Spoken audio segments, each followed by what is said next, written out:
竟是我赵家子孙，还不把我赵家放在眼里了？你这宗主当得真稳。左老三思，我这人心善，他现在生不如死。你们要叛出宗门吗？在这小子身上。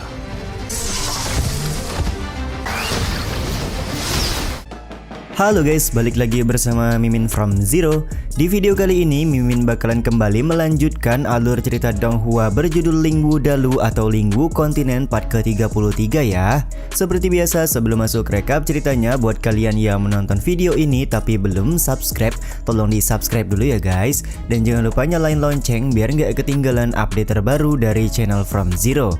Playlist untuk Donghua ini juga udah tersedia bagi kalian-kalian yang baru aja bergabung dan belum nonton episode sebelumnya ya.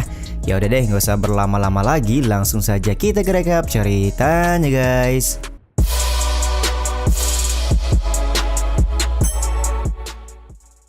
Di akhir episode yang lalu, Chen Tian mendapatkan serangan dari penatua Wu Fei. Diketahui penatua Wu Fei sudah mendapatkan perintah dari Zhou Ran, di mana jika berhasil membunuh Chen Tian maka Wu Fei akan naik jabatan. Serangan demi serangan yang dilakukan oleh penatua Wu Fei pada akhirnya membuat Chen Tian terjatuh ke dalam jurang. Episode kali ini pun dimulai dengan penatua Wu Fei yang tertawa bahagia karena dia berhasil membunuh Chen Tian. Akan tetapi tiba-tiba saja petir menyambar dari arah atas langit diiringi dengan suara ancaman yang dikeluarkan oleh penatua Zuo.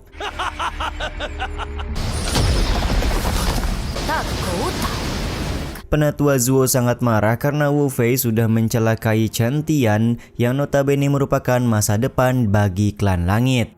Terlihat Wu Fei dan orang-orang di sekitar juga bertanya-tanya siapa yang sudah melakukan hal ini, dan dengan cepat penatua Zuo melakukan serangan kedua sembari menginjak kepala dari Wu Fei. Kemunculan penatua Zuo sontak membuat Yu Wuxin memberikan penghormatan. Di satu sisi penatua Zuo juga bertanya siapa dalang yang meminta Wu Fei untuk membunuh Chen Tian. Karena Wu Fei tidak punya pilihan, pada akhirnya dia mengatakan kalau Zhou Ran adalah orang yang memintanya untuk membunuh Chen Tian. Meskipun Wu Fei sudah berkata jujur, tapi penatua Zuo tetap membunuh Wu Fei karena kesalahan yang sudah dia perbuat.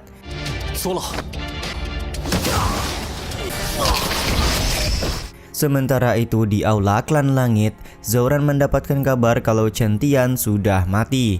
Dia pun merasa senang dan memberikan pujian kepada Wu Fei yang sudah melakukan pekerjaan dengan baik. Akan tetapi suasana berubah menjadi mencekam setelah suara dari penatua Zuo terdengar di aula klan langit. Penatua Zuo sangat marah kepada Zhou Ran karena sudah memerintahkan Wu Fei untuk membunuh Chen Tian. Dengan sangat cepat, penatua Zuo langsung berniat melakukan serangan kepada Zhou Ran. Cukup beruntung masih ada ketua klan langit yang menghadang serangan tersebut karena dia masih belum mengerti kenapa penatua Zuo melakukan serangan tiba-tiba seperti ini.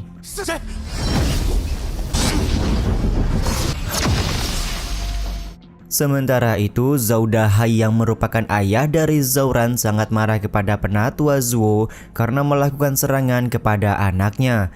Begitu pula dengan seorang penatua dari keluarga Zhou bernama Zhou Titian yang mengecam perbuatan dari penatua Zuo. Zhou Titian menganggap keluarga Zhou tidak bisa ditindas begitu saja meskipun penatua Zuo merupakan pelindung klan langit.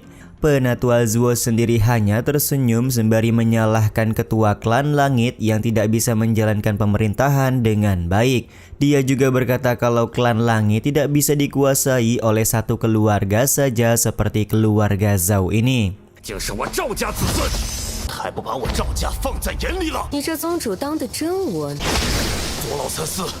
Mo Wentian sebagai ketua klan langit meminta penatua Zuo untuk tenang terlebih dahulu. Akan tetapi tiba-tiba saja serangan telak langsung dibuat oleh penatua Bufan kepada Zhou Ran. Penatua Bufan juga menegaskan kalau Chen Tian saat ini berada di bawah perlindungannya dan juga penatua Zuo. Dia juga masih berbaik hati tidak langsung membunuh Zhou Ran dan hanya menghilangkan kultivasinya saja. Akan tetapi Penatua Bufan menganggap kalau Zauran pasti jadi orang yang cacat dan tidak berguna, yang mana akan lebih baik kalau dia dibiarkan mati saja. Sontak ucapan ini membuat Zhao Titian sangat marah dan menganggap kalau Penatua Zuo dan Penatua Bufan sudah mengkhianati klan langit mereka. 我这人心善，他现在生不如死。你们要叛出宗门吗？ Di saat yang sama, Mo Wentian meminta Penatua Zuo dan Penatua Bufan untuk menjelaskan apa yang sebenarnya sudah terjadi. Tapi alih-alih memberikan penjelasan, Penatua Bufan menyatakan kalau dia dan Penatua Zuo hari ini mengundurkan diri dari jabatan pelindung klan langit. Kemarahan dari dua pelindung klan langit akhirnya membuat Mo Wentian sadar kalau Chen Tian merupakan murid yang berhasil membunyikan lonceng Dong Huang. Di saat yang bersamaan, Zhao Titian marah kepada Mo Wentian karena sebagai ketua klan langit hanya berdiam diri saja melihat penindasan yang dilakukan oleh Penatua Zuo dan Penatua Bufan. 他就是那桥中之人。 Alih-alih memberikan pembelaan kepada Zhao Titian, Mo Wentian malah langsung memberikan serangan tambahan kepada Zauran sebagai hukuman karena sudah melakukan kesalahan kepada Chen Tian. Bahkan Mo Wentian sama sekali tidak takut dengan ancaman yang dilakukan oleh Zhao Titian yang merupakan seorang penatua dari keluarga Zhao. Sementara itu di tempat lain, Chen Tian berhasil selamat berkat perlindungan dari Tuan Jian. Akan tetapi sampai saat ini Bang MC belum sadarkan diri dari pingsan dan membuat Tuan Jian merasa heran karena seharusnya Chen Tian tidak pingsan selama ini.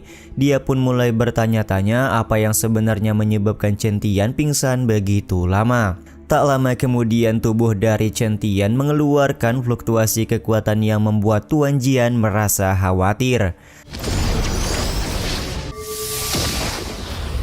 Sementara itu di dalam lautan kesadarannya, Bang MC kita melihat Evian, Luosi dan juga Liu Yan. Bang MC juga mendapatkan pertolongan dari seorang jenius dari masa depan bernama Chen Tian yang selama ini sudah bereinkarnasi ke dalam tubuhnya. Tuan Jian yang melihat situasi ini sangat kaget karena teknik pengumpul roh dan teknik spiritual Chen Tian beroperasi sendiri ketika tubuh Chen Tian masih dalam keadaan pingsan. Sesuai dengan dugaan dari Tuan Jian kalau Chen Tian saat ini sedang membangkitkan martial spirit lagi, dan benar saja kebangkitan martial spirit tersebut langsung menimbulkan fenomena langit yang membuat seseorang dari tempat yang lain tersadarkan dari tidur panjangnya. 这小子的领悟绝会巨大，在这小子身上。 Tak lama kemudian, martial spirit berjenis Dewa Rusa berhasil dibangkitkan oleh King Chen Tian. Lagi dan lagi hal ini membuat Tuan Jian sangat kaget karena martial spirit tingkat dewa berhasil dibangkitkan oleh seorang manusia biasa. Ketika Chen Tian sudah sadar, tiba-tiba saja martial spirit kegelapan keluar dengan sendirinya untuk menahan martial spirit Dewa Rusa. Kejadian ini pun membuat Chen Tian bingung dan kaget karena ternyata dia berhasil membangkitkan martial spirit ketiga. Tuan Jian semakin dibuat kesal karena semua martial spirit Chen Tian merupakan martial spirit melawan langit atau setingkat dewa. Dia pun kemudian menjelaskan kepada Chen Tian kalau Dewa Rusa merupakan martial spirit tipe regenerasi. Dengan kata lain, Dewa Rusa bisa menyembuhkan semua luka yang ada di tubuh Chen Tian atau menyembuhkan luka orang lain. Kamu adalah seorang jenius dan aku sudah mengatakan itu berulang kali, ucap Tuan Jian memberikan pujian kepada Bang MC kita. 你到底是什么？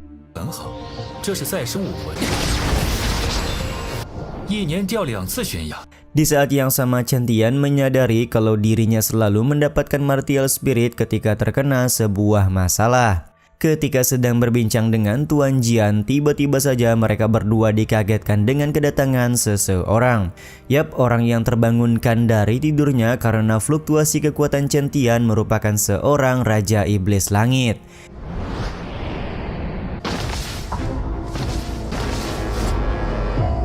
Raja Iblis Langit langsung berucap, akhirnya kau datang juga orang yang aku tunggu-tunggu. Dengan kata lain, selama ini Raja Iblis Langit sudah menunggu orang yang ditakdirkan seperti King Chen Tian. Sontak kali ini pun membuat Chen Tian kaget karena dia merupakan orang yang ditunggu-tunggu oleh Raja Iblis Langit. Kemunculan dari Raja Iblis Langit ini juga sekaligus menutup episode 35 kali ini ya guys. Ya udah deh, sampai di sini dulu aja video kali ini. Mohon maaf jika masih banyak kekurangan dan kesalahan dalam penyampaian kata-kata ya. Terima kasih untuk kalian yang udah pada nonton dan jangan lupa subscribe serta nyalain loncengnya ya guys. Mimin selaku penulis narasi, tukang voice over dan tukang edit video pamit undur diri. Salam hangat, see you in the next video. Bye bye guys, see you next week.